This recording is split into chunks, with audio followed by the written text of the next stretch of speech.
Assalamu alaykum hurmatli yurtdoshlar. Bugünkü satışa chiqqan joyimiz ko'rib turganlaringizdek Shumbala yonida. Bu yanimiz stadion bo'ladi. Ko'rib turganlaringizdek stadion taraf. Mestasini umuman gap bo'lishi mumkin emas. Bu yanimiz esa park, Dekkan bozor, Karat kafe taraf bo'ladi yana.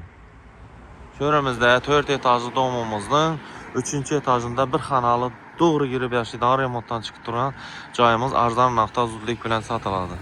Esa joyimizning ichki qismi bilan tanishishamiz.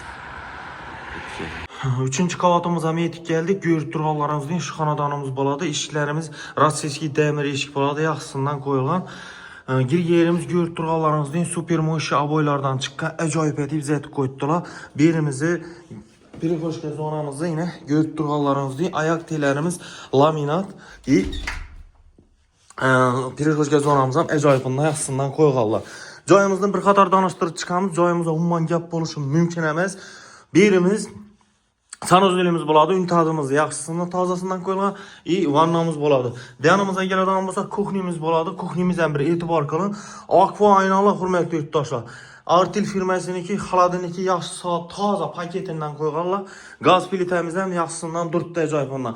Bu yerda gaz, svet, suvdan muammo yo'q. Ajoyib bo'lib turibdi. Joyimiz issiqqina bo'lib turibdi. Yangi remontdan chiqqan. Joyimizda umuman gap bo'lishi mumkin emas. Ajoyib. Birimiz bir xonasi bo'ladi. Xonamiz ham kichkina emas, keng tushgan, balandlik ham baland, aboying ham yaxshisidan qilingan. Ko'rib turganlaringizdek gilemle taşalgan hurmatli yurtdoshlar, televizorimiz ham bor. Bu yerda qoladi. Birimiz aquayna, aquash plus balkon ham bor. Balkon ham rishotka etilgan, perdalari bor. Ajoyibondan.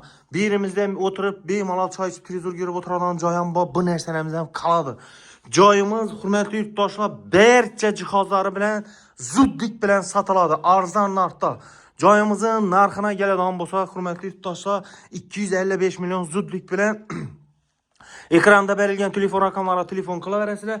Sog' bo'linglar, salomat bo'linglar. Shuning bir xonali so'rab birgan donish bilishlarga tashakkur qo'yinglar.